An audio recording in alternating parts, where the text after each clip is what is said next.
propio Irán, que son exportadores de petróleo. De hecho, ayer los precios llegaron a $100, que entiendo que cerró el Brent, por lo menos, que es uno de los de referencia. Y no tenemos para cuándo. Además nos pilla con una situación fiscal, dice el gobierno, pero sin nada en la caja, digamos. Hasta el 28 de febrero, el mundo transitaba relativamente con alguna calma. ¿Qué significa eso? Estaba el conflicto, la guerra de Rusia y Ucrania, allá en Europa del Este. Pero no se sabía que había otra posibilidad de conflicto en el Medio Oriente. Cuando se arma esta coalición y ataca a Irán, la perspectiva de ataque era que iba haciendo una campaña rápida, que iban a descabezar el régimen de Irán, algunas cosas, y de pronto se podía dar un escenario de negociación. Es que además siempre se pensó que, o al menos lo que decía Donald Trump, es que esto debe durar entre 2 hasta 4 semanas. Y ya hoy, día 25 de la guerra. Claro. Día 25. Y que la guerra mutó. Es decir, ya, aunque se esté atacando, este es Irán. Irán respondió con algo que estaba en las probabilidades, pero no en la profundidad de la probabilidad de lo que está ocurriendo el día de hoy. Irán dijo, me están atacando. Entonces yo devuelvo el golpe, amenazando la probabilidad que el estrecho de Hormuz, que es esta pequeña franja que une el Golfo de Omán y que une el Golfo Pérsico, que tiene 33 kilómetros de acá a acá.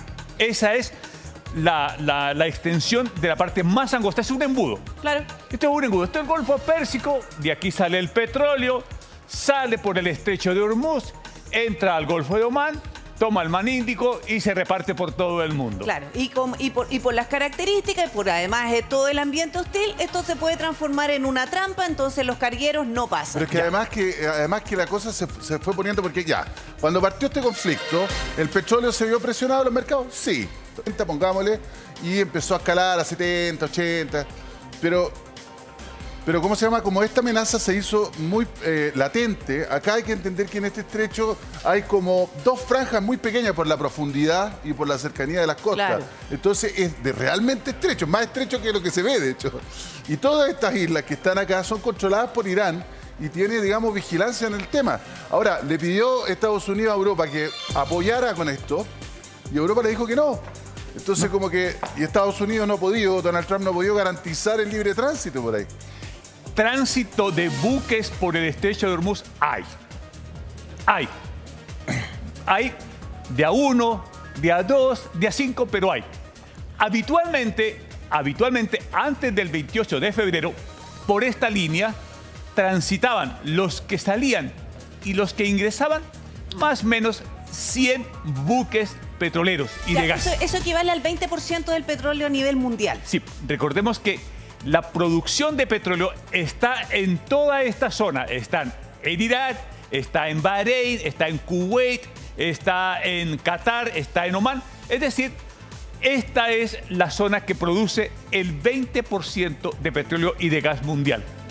El 20%, es decir, veamos que el mundo se ha sacudido con tan solo la posibilidad de que el 20% de petróleo del mundo no salga por el estrecho de Hormuz. Esto equivale al día a 21 millones de barriles diarios y a 11.000 metros cúbicos de gas. Esto es lo que salía el 28 de febrero con los 100 buques. La gente en su casa entiende ya que esta cuestión es un despelote. Pero lo que seguramente se está preguntando es, bueno, y por eso es importante que tu expertise en esto, ¿cómo se ve el panorama? Vamos a seguir, porque ayer el presidente Trump dice, no, si estoy hablando con Irán, y después salió Irán a decir, nosotros no estamos hablando con nadie, compadre. Entonces, como que esto no se ve una solución, y el petróleo, ¿qué es lo que crees tú? ¿Puede seguir subiendo? Anoche mostramos acá en Tele 13 Central, en la última parte del noticiero, la ventana que se abrió. Es una ventana.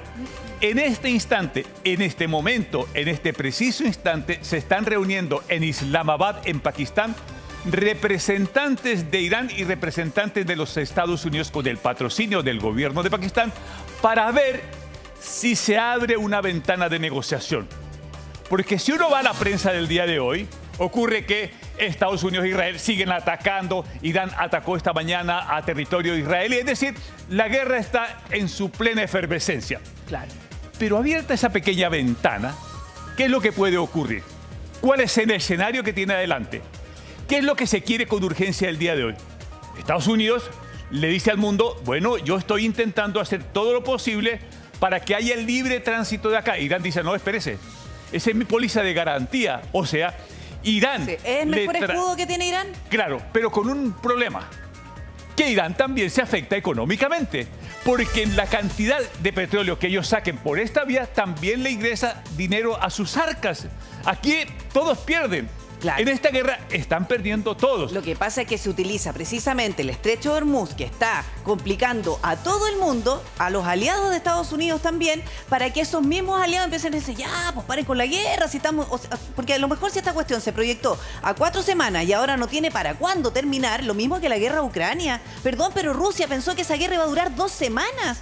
Y mira lo que llevamos desde el año 2022. Entonces, una vez que se inicia la guerra, hay incertidumbre, porque además...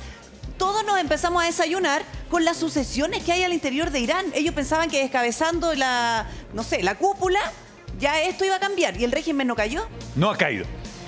Y entonces, económicamente, ¿por qué se ha elevado tanto el precio del crudo de barril de petróleo? Hay 3 razones para que usted las anote en su casa y veamos.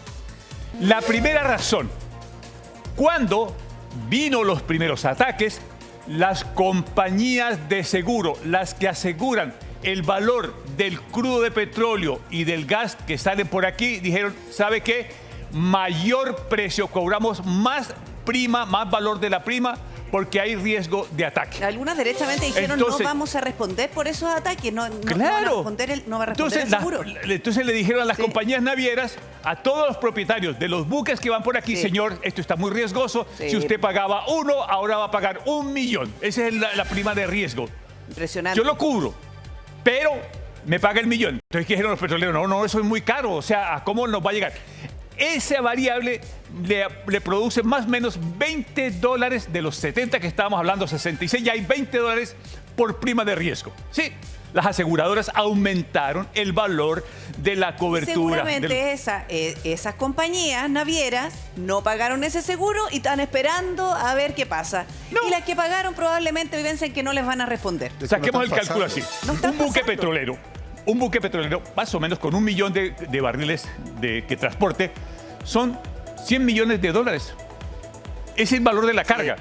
Entonces, si se pagaba un monto de 1.000 por esos 100 millones antes del 28 de febrero, ahora se está pagando 1 millón. O sea, es sideral el disparo de las primas de seguro. Primer elemento. Sí. Segundo elemento que encareció el precio del petróleo. Que todo esto es riesgo. Claro. Todo esto es riesgo.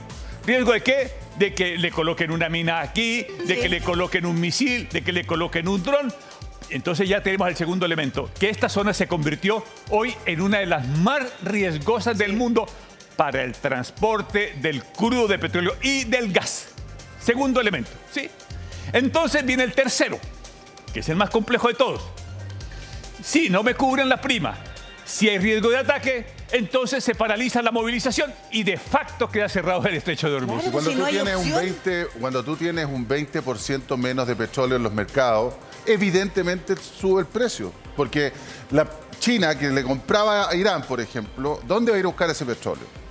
A los otros mercados que tienen el 80%. Entonces, obviamente hay más demanda sobre una oferta más acotada y eso presiona el precio al alza. Oferta y demanda. Entonces, estamos fritos ahí. Entonces, la tercera razón, ya tengo una. Prima de seguro alta. Un riesgo muy, muy alto. Claro. Y la probabilidad de ataque directo y de conflicto le generó una volatilidad. Tercera palabra, volatilidad en el escenario de guerra. Claro. Cuando uno habla de economía, habla de 3 cosas. Habla de incertidumbre. Estamos en una incertidumbre. ¿Cómo se termina esto? No sabemos cómo se termina. Hay una volatilidad, que lo que ocurre, que el precio sube, baja. Es decir, entre el viernes y hoy, entre declaraciones que ha dicho el presidente Donald Trump, hemos subido el precio del petróleo, luego baja, luego vuelve y sube. Esto es una montaña rusa, volatilidad. Pero los mercados quedan agitados. A la volatilidad, agitación. ¿Qué significa? que cualquier actor dentro de esta industria de transporte marítimo, de transporte de petróleo y de gas, queda con mucha efervescencia y está todos los días colocado frente a los ojos al tablero. Entonces, cualquier ruido que ocurra para arriba o para abajo de riesgo, le imprime valor al crudo de petróleo. Por eso subió hasta 120. Hasta 120. Pero una salvedad. Los Estados Unidos no les ha llegado en la magnitud porque tienen mucho petróleo guardado.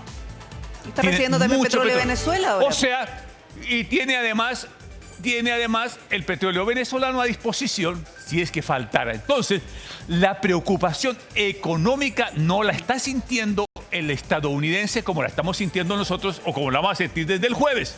Sí, porque efectivamente Estados Unidos está vendiendo hoy petróleo a $100 el barril y lo produjo cuando estaba a 66, o sea, está ganando Estados Unidos, un delta de $40 por precio de barril. Fíjate que también muchos países están utilizando sus reservas estratégicas para mantener los precios internos. El propio Estados Unidos, China, Japón. Pero resulta que nosotros no tenemos reserva estratégica, ¿sí? Claro. Yo nunca he escuchado que nosotros tengamos reserva estratégica de petróleo para cuando ocurre este tipo de crisis. Un país tan vulnerable. Debemos tener. A la pregunta que ustedes hacían temprano a las personas que estábamos conversando en la calle, el abastecimiento, hay que tener reserva estratégica porque puede ocurrir un terremoto, puede ocurrir alguna cosa y hay que tener la reserva. Para aguantar un par de meses, no sé, bueno, digo yo. A la ENAP hay que preguntarle cuánto es la reserva estratégica que tenemos en combustible, por supuesto. Ahora, es que partiendo por la distribución que hay, si las estaciones de servicio en general calculan la venta según lo que van vendiendo por semana, pero de repente, de golpe, se les llenan las estaciones de servicio, por eso es importante también el abastecimiento. Pero si nosotros tenemos un desfase, por ejemplo, con el precio en que se transa el petróleo internacional y el desfase que nosotros tenemos para que eso signifique alza en el combustible, hay una serie de variables que se toman, ¿no es cierto? Pero yo no soy técnico, pero evidentemente es muy rápido. Entonces no tenemos la capacidad rápido me refiero, estaba en 3 semanas, ahora acaban de tirar un decreto para 4 semanas, pero en el fondo no pareciera que nosotros tuviéramos, digamos, reservas estratégicas como para aguantar un problema de escasez internacional. Ahora, a la pregunta original de qué puede ocurrir acá, si esta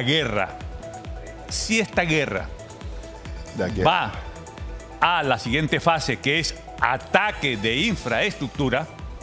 A ver, Israel atacó días atrás acá un pozo de gas. Irán, ¿qué dijo?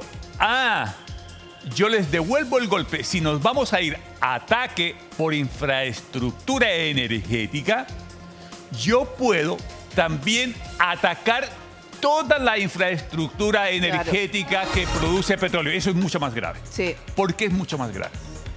Porque entonces nos vamos a la guerra de arrasar. Sí.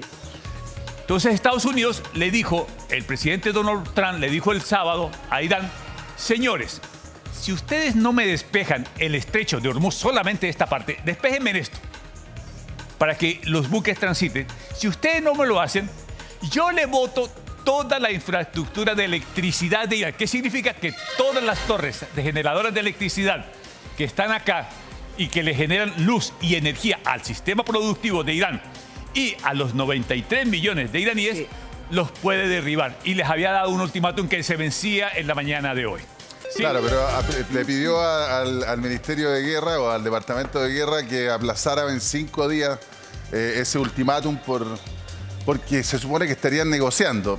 Vamos a ver si eso es así. Porque además la amenaza de Irán también fue atacar la desalinizadora de estos países como Qatar, Bahrein, Emiratos Árabes, Kuwait, que viven en un 90% del agua que consumen es con agua desalinizada. ¿Y por qué los amenaza a ellos? Porque ellos también, aliados de Estados Unidos, también pueden presionar para decir a Norteamérica, ya, po. Bien. O sea, parece que el plan no resultó. Es que yo insisto en eso, Libardo. Una cosa es que el plan se veía muy armado, muy bonito, ordenado, con plazos fijos y se habló de 4 semanas. Ya a fin de mes vamos a cumplir las 4 semanas. ¿Y esto no va para cuándo? O sea, es que es muy probable que ellos también se sorprendieron con que no pudieron derribar el régimen. Entonces, ¿qué? O a Estados Unidos asume como un bochorno lo que ha hecho, o va a insistir. Y en esa insistencia vamos a tener que seguir esperando que por aquí no puedan pasar los buques. Si finalmente esto se transforma en el mejor escudo que pueda tener Irán. Porque si bloquea el estrecho de Hormuz, finalmente Esa es su aquí, fortaleza. claro, estamos todos obligados ¿a qué? A esperar las repercusiones. Entonces, ¿en qué momento estamos? Identifiquemos el momento para ver la salida, porque sin el momento no podemos saber la salida. Hoy estamos en un escenario de máxima presión. ¿Qué significa?